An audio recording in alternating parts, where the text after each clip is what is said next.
എന്റെ ഇപ്പോ 2000 രൂപ എടുക്കാനില്ല. പിന്നെ എന്താ ഉണ്ട്? നുള്ളിപ്പെറുക്കി അവർ 500 രൂപ കാണും. എന്റെ പട്ടിക്ക് വേണം. മര്യാദക്ക് 2000 രൂപ എന്റെ കയ്യിൽ എണ്ണി തന്നില്ലെങ്കിൽ അതിന്റെ പ്രത്യാഘാതകം. പ്രത്യാഘാതം മേഘം എന്നുള്ളതിന്റെ ഇയാൾ എന്നെ പഠിപ്പിക്കൊന്നും വേണ്ട. പ്രത്യാഘാതം അത് ഭയങ്കരമായിരിക്കും. എന്തും നേരിടാൻ തയ്യാറായിട്ട് തന്നെയായി ഈ നാടകത്തിൽ ഇറങ്ങിത്തിരിച്ചിരിക്കുന്നത്. ഒരുമാതിരി പല തന്തയ്ക്ക് പറഞ്ഞ പരിപാടി എന്റെ അടുത്ത് കാണിക്കരുത്.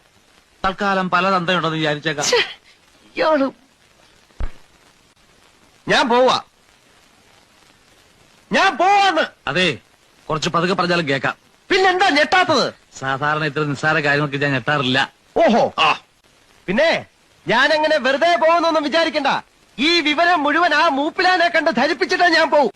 ഒരു ചാൻസ് കൂടെ തരാം. 250 250 ഉറപ്പിക്കുന്നോ? രണ്ടുപേരോടും കൂടെ ചോദിക്കുന്നത്. എടോ, തനിക്ക് നാണമില്ലേണോ?